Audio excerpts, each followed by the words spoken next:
মোহাম্মদ আবু তালেব মণ্ডল, মাননীয় সদস্য, পাবনা ৪, আপনার সময় ৫ মিনিট।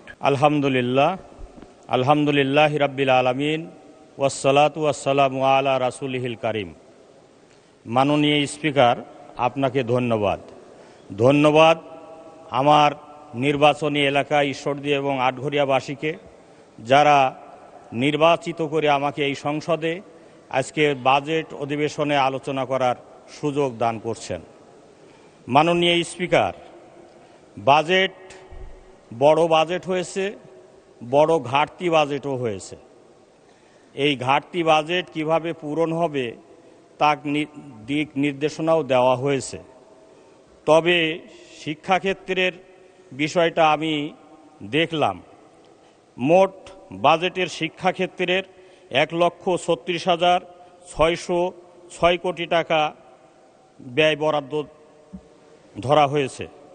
সেখানে বিভিন্ন বিভাগে প্রাইমারি, মাধ্যমিক, উচ্চ মাধ্যমিক সর্বসাকুল্যে খরচ হবে ১,২২,৪৯৫ কোটি টাকা।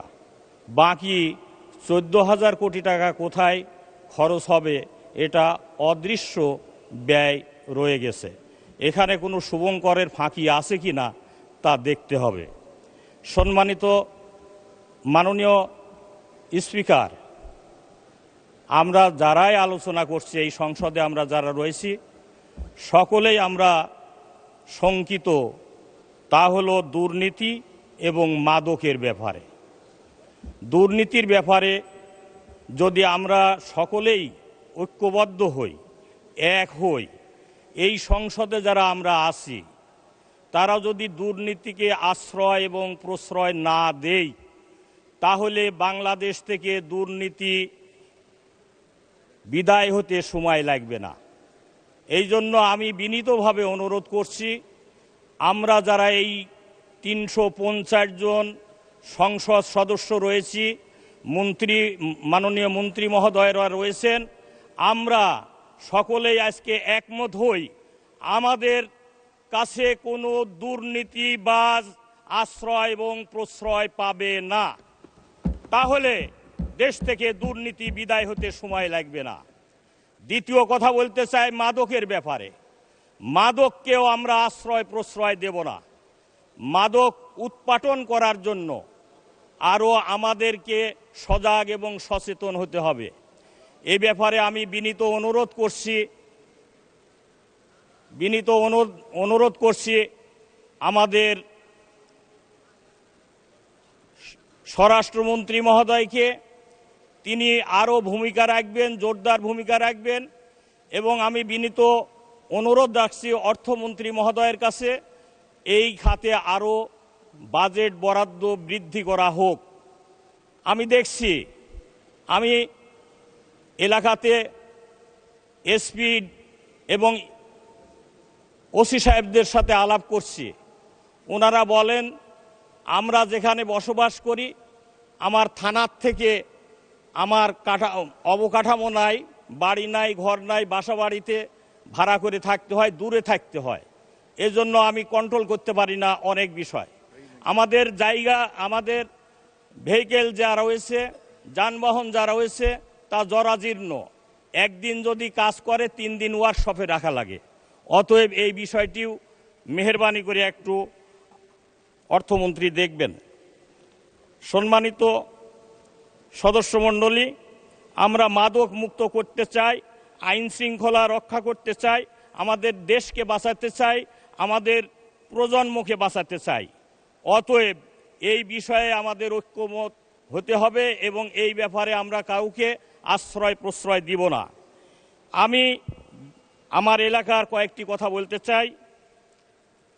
তা হলো, এখানে দেশের সর্ববৃহৎ প্রকল্প রূপপুর পারমাণবিক প্রকল্প রয়েছে।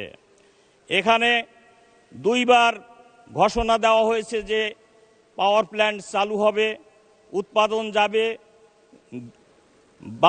আপনার জাতীয় গ্রিডে সংযুক্ত হবে 300 মেগাওয়াট। কিন্তু 2 বার ঘোষণা দেওয়ার পরেও এটা বাস্তবায়ন হয় নাই। এবারে আগস্ট মাসে এটা বাস্তবায়ন হবে, উৎপাদন যাবে, এই কথা বলা হয়েছে মন্ত্রী মহোদয়ের পক্ষ থেকে। আমরা আশা করব জাতীয় গ্রিডে আগামী আগস্ট মাসে। ধন্যবাদ মাননীয় সদস্য, ধন্যবাদ।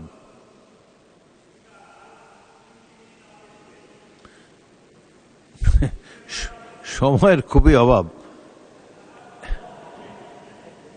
1 মিনিটে শেষ করেন। কথা বলতে আপনি হবে। তো এলাকায় চলে গেছেন, 1 মিনিটে শেষ করেন। জি জি, 1 মিনিট না 3 মিনিট 3 মিনিট প্লিজ, 3 মিনিট।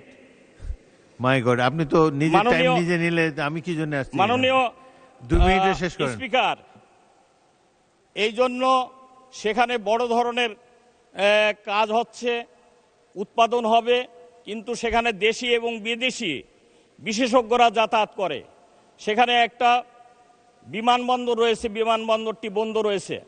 আমি এই বিমানবন্দরটি চালু করার জন্য বিনীত অনুরোধ করছি। ঈশ্বরদীর মরণ ফাঁদ হচ্ছে রেলগেট। রেলগেটের উপরে একটা ফ্লাইওভার দিতে হবে।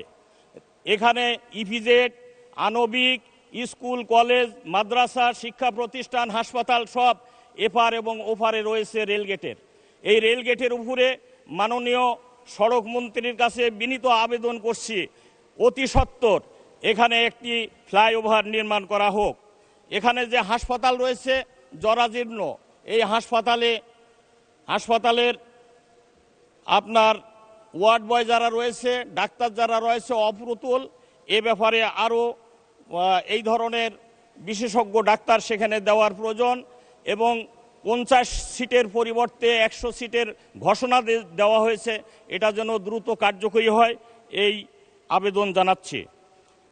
মাননীয় স্পিকার, ঈশ্বরদীতে একটি মহিলা কলেজ রয়েছে। এই মহিলা কলেজকে আপনার সরকারি কলেজে পরিণত করণের জন্য আবেদন করছি। পাবনা বন্ধ চিনিকল চালু করতে হবে, আইসিটি একটি পার্ক করতে হবে, কারিগরি স্কুল অ্যান্ড কলেজ প্রতিষ্ঠা করতে হবে, আটঘরিয়া একটি কৃষি কলেজ স্থাপন করতে হবে, ট্রমা সেন্টার অবকাঠামো আছে, চালু করার জন্য অনুমোদনের প্রয়োজন শুধুমাত্র। ঈশ্বরদী পৌরসভা ফার্স্ট ক্লাস পৌরসভা, কিন্তু এখানে রাস্তাঘাট, পানি নিষ্কাশনের ব্যবস্থা নেই, পর্যাপ্ত লাইট নেই, স্টেডিয়াম নেই। আটঘরিয়ার গ্রামীণ অবকাঠামো ঈশ্বরদী এবং আটঘরিয়ার মাননীয় স্থানীয় সরকার মন্ত্রীর কাছে আবেদন করছে।